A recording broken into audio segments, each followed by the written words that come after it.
बच्चों, कैसे हैं आप सब? बढ़िया। आप सभी बच्चे जानते हैं कि हर इंसान, वस्तु, स्थान का कुछ नाम होता है। उसी तरह संख्याओं, जिन्हें हम इंग्लिश में नंबर कहते हैं, के भी नाम होते हैं। संख्याओं के नाम को इंग्लिश में नंबर नेम्स कहते हैं, जिस पर मैं कक्षाएं पहले ही ले चुकी हूँ। तो आज की कक्षा में आपकी प्रियंका मैम आपको पढ़ाने जा रही है संख्याओं के नाम 21 से 40 तक। चलिए शुरू करते हैं आज की कक्षा। ई क की स 21, बा ई स 22, ते ई स 23, चौ बी स 24, प च ची स 25, छ ब बी स 26, स ता ई स 27, अ ठा ई स 28, उ न ती स 29, ती स 30, ई क ती स 31, ब ती स 32, तैन ती स 33, चौन ती स 34, पैन ती स 35, छ ती स 36, सैन ती स 37, ड़ ती स 38, उ न ता ली स 39, चा ली स 40। आज के भाग में संख्याओं के नाम सिर्फ 40 तक। अब आगे की संख्याओं के नाम हम आगे के भागों में जानेंगे। प्रश्न का समय। प्रश्न, इन गिनती को हम हिंदी में किस नाम से पुकारते हैं?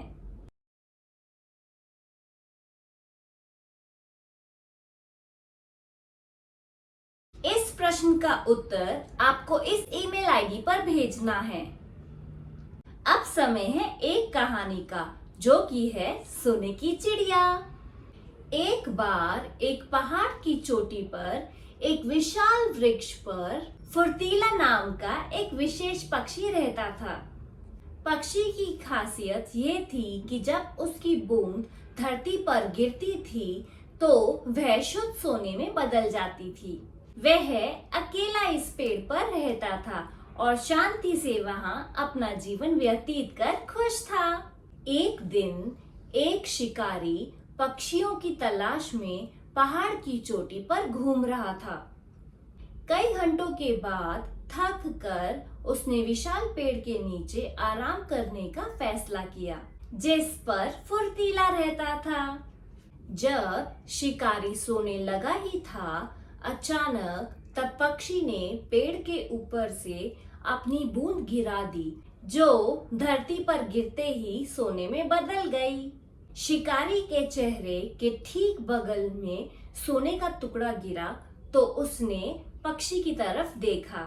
फिर से एक और टुकड़ा जमीन पर गिरा और इस बार शिकारी ने इस टुकड़े को सोने में बदलते हुए देखा। ये सब देख शिकारी बहुत हैरान हो गया। शिकारी सोचने लगा कि वह कई सालों से पक्षियों को पकड़ता आ रहा है, परंतु ऐसे पक्षी को ना देखा, ना ही ऐसे पक्षी के बारे में कभी सुना है। इसलिए अब शिकारी पक्षी को पकड़ना चाहता था। जब पक्षी ध्यान नहीं दे रहा था, तब शिकारी ने पेड़ पर बड़ी सावधानी से जाल बिछा दिया और अंत में पक्षी जाल में फंस गया। फिर शिकारी ने उसे एक पिंजरे में डाल दिया और घर की ओर जाने लगा।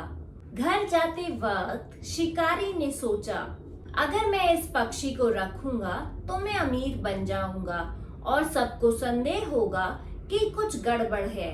किसी दिन किसी को पक्षी की सच्चाई पता चल गई तो वह राजा को पक्षी के बारे में बताएंगे और मुझे यह पक्षी राजा को देना होगा। लेकिन अगर मैं पक्षी को सीधे राजा के सामने ही पेश करता हूँ तो राजा इस पक्षी के बदले मुझे कुछ कीमती चीज देंगे। मैं अपना शेष जीवन राजा की दी गई वस्तु के सहारे जी सकता हूँ। योजना के अनुसार वह राजा के महल में गया और राजा को सारी बात बताई। उसने राजा को पक्षी दिखाया और राजा ऐसा विशेष पक्षी देखकर बहुत खुश हुआ। उसने अपने नौकर को बुलाया और कहा, इस पक्षी की उचित देखभाल करो, इसे एक शानदार पिंजरे में रखो और भरपूर भोजन और पानी दो। यह एक शाही पक्षी होगा और अपनी बूंदों से मुझे कई दौलत देगा।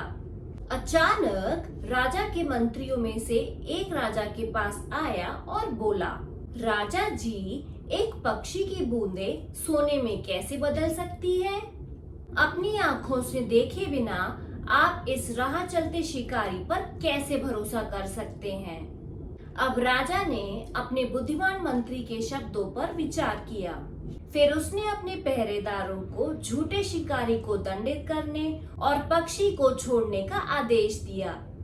जैसे ही पक्षी मुक्त हुआ, वह उड़कर पास के दरवाजे के ऊपर जाकर बैठ गया।